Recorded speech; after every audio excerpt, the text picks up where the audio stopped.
देवाधिदेव महादेव से अपने दिल की बात भगवान शिव से।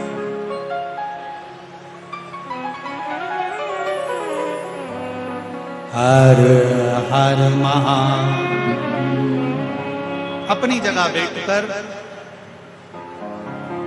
आज सोमवार का दिन प्रदोष काल भगवान शंकर से प्रार्थना करें, बाबा आपकी शिव महापुराण में पंडाल में बैठकर प्रदोष काल की ये शिव पुराण की कथा चंद्रभागा शिव महापुराण सुन रहे हैं।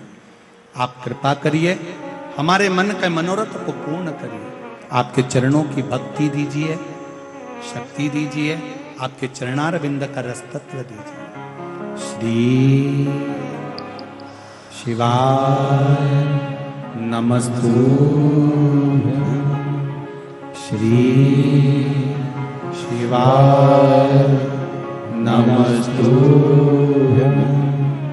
श्री शिवाय नमस्तुभ्यं, श्री शिवाय नमस्तुभ्यं, श्री शिवाय नमस्तुभ्यं। बोला सब दुख काटो हर, ओ भोला सब। और भगवान विष्णु को जब घोड़े का मुख लगा,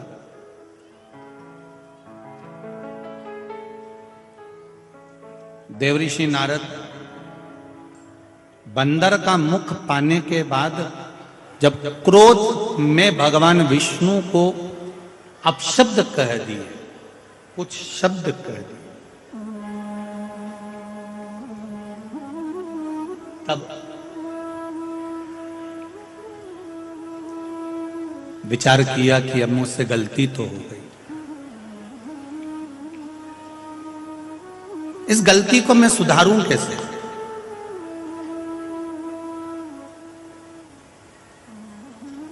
क्या करा जाए कि मेरी गलती सुधर जाए?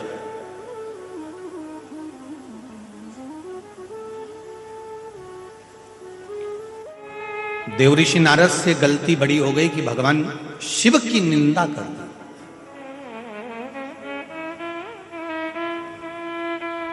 एक तो मेरे भोलेनाथ, जिनका नाम है भोलेनाथ, सहज है, सरल है, सीधे हैं।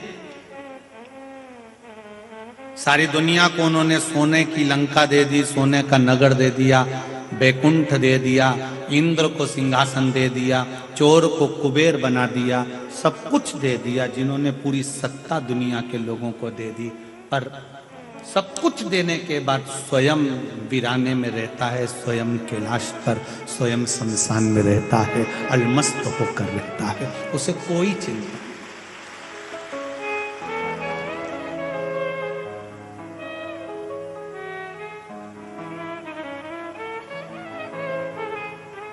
दे दी उसने सब कुछ।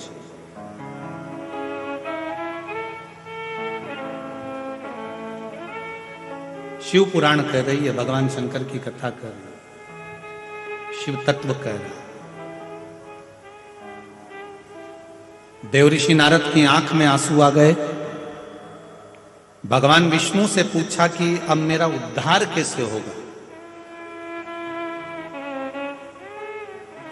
जितने लोगों ने चंद्रभागा नदी का दर्शन किया है, अब ये नारद जी का चरित्र सुनना कि नारद जी पूछ रहे हैं कि मैं किस नदी के तट पर जाऊं, किस पवित्र नदी के तट पर पहुंच जाऊं।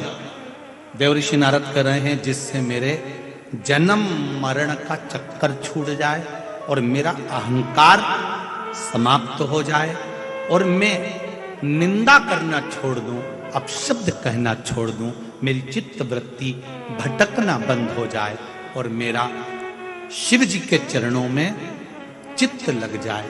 मैं कौन सी नदी के पास में जाऊं, किस घाट पर, किस तट पर जाऊं, किस तट पर जाकर मैं आराधना करूं?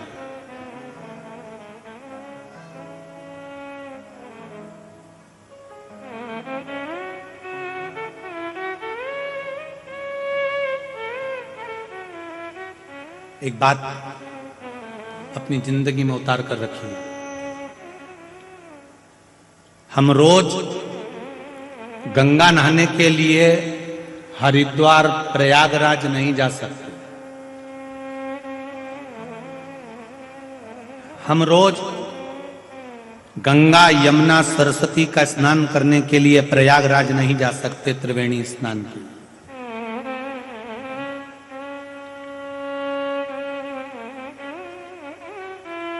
हम रोज मंदाकिनी का स्नान भी नहीं कर सकते और कावेरी का स्नान और गोदावरी का स्नान भी नहीं कर सकते।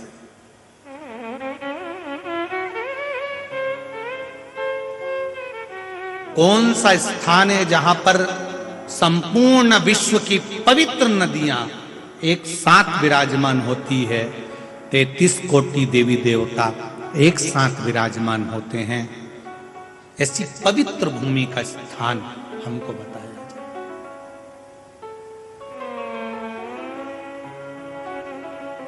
पवित्र भूमि। महाराज शिव जी के सिर पे गंगा है। जया विषहरा शामली बारी दौतली अशोक सुंदरी गणेश कार्तिकेय पार्वती मैया। जहां से जल बहकर जाता है वहां 33 कोटि देवी देवता। शिवलिंग पे से समझिएगा जरा सरलता में, ये शिवलिंग, ये जलाधारी, ये पानी यहां से नीचे गिरकर फिर उधर जा रहा है, यहां से नीचे गिरा है फिर उधर जा रहा है। शिवलिंग पे से जल नीचे जितनी दूरी पर गिरता है उतनी दूरी में विश्व की सारी पवित्र नदियां आकर विराजमान हो जाती हैं। विश्व की सारी पवित्र नदियां। और ये जल गिरने के बाद जहां तक बहकर जा रहा है उस स्थान तक वहां 33 कोटि देवी देवताओं का स्थान हो जाता है। अब जरा विचार करिए, भगवान शिव की कथा में तुमरुका जी चंचुला देवी से कह रहे हैं, चंचुला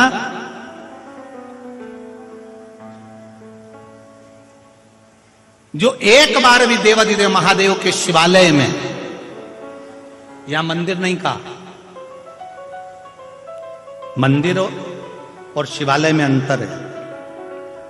मंदिर का मतलब होता है जहां पर भगवान एक जगह पर स्थिर होकर बैठ जाते हैं। शिवालय का मतलब होता है जहां पर भगवान रोज प्रतिदिन मंदिर से बाहर निकल जाते हैं। शिवालय में शंकर भगवान का नियम है, उनका नंदी बाहर है। शिवजी प्रतिदिन प्रत्येक शिव मंदिर से, प्रत्येक शिवालय से शंकर जी प्रदोष काल में नंदी पर बैठकर घूमने निकल जाते हैं, मंदिर के अंदर नहीं।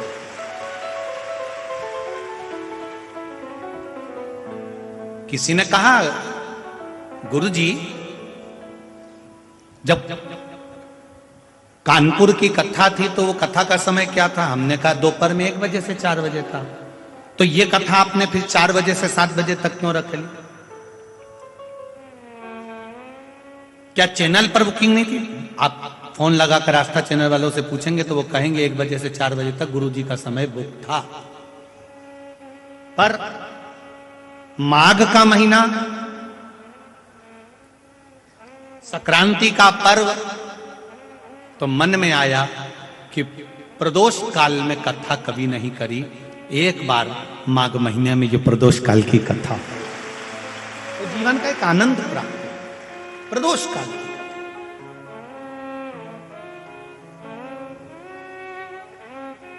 उसका कारण क्या है? प्रदोष काल में मेरा देवाधिदेव महादेव भ्रमण पर निकलते हैं। मेरे शिव पार्वती के साथ में नंदी पर बैठकर भ्रमण पर निकलते हैं। हमने पहले भी आपको कथा में कहा, तुमने देखा होगा परभणी के आसपास कहीं कहीं पर बिल्कुल गोल जगह रहती है, एकदम क्लीन साफ, चूने से वहां पर एच लिखा होता है। क्या लिखा होता है? एच मतलब हेलीपैड, मतलब यहां क्या उतरेगा? जम के बोलो जरा, हेलीकॉप्टर उतरेगा, वहां एच बना हुआ। अंग्रेजी का एक शब्द बना हुआ, एच मतलब हेलीपैड है। हेलीकॉप्टर वाले को दिख जाता है इतना बड़ा एच बना है, मतलब हेलीकॉप्टर यहीं उतारना है। तो प्रदोष काल में कथा इसलिए करी, जब महादेव भ्रमण के लिए निकले तो उनको भी ये शिव महापुराण का पंडाल दिख जाए और वो भी यहां उतर जाए। ये हेलीपैड शिव जी का, मेरे महादेव के उतरने का है।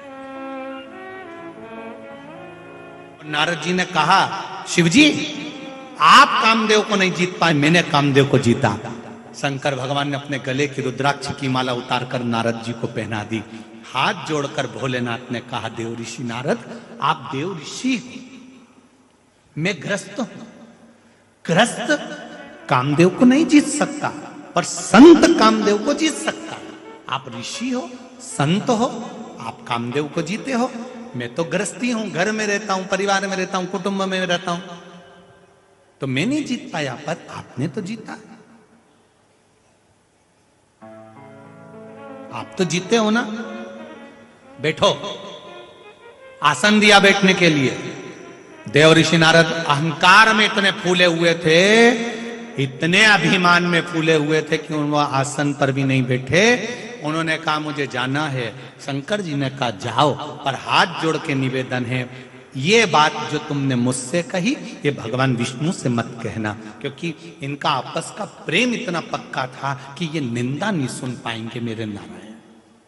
हाँ, आसन दिया भगवान शंकर ने, तुम बोलना मती, भगवान विष्णु को बताना मती, क्योंकि वो मुझसे बहुत प्रेम करते। मुझसे प्रेम करने वाला कभी मेरी निंदा नहीं सुनेगा। शंकर को जल चढ़ाने वाला, एक लोटा पानी चढ़ाने वाला, श्री शिवाय नमस्तुभ्यम का जाप करने वाला, पंचाक्षर मंत्र नमः शिवाय बोलने वाला, षडाक्षर मंत्र ओम नमः शिवाय, जिसने विठ्ठल बोला समझ लो वो शिव की आराधना कर रहा। जिसने शिव बोला समझ लो विठ्ठल की आराधना कर रहा। मस्तक पर शिव है।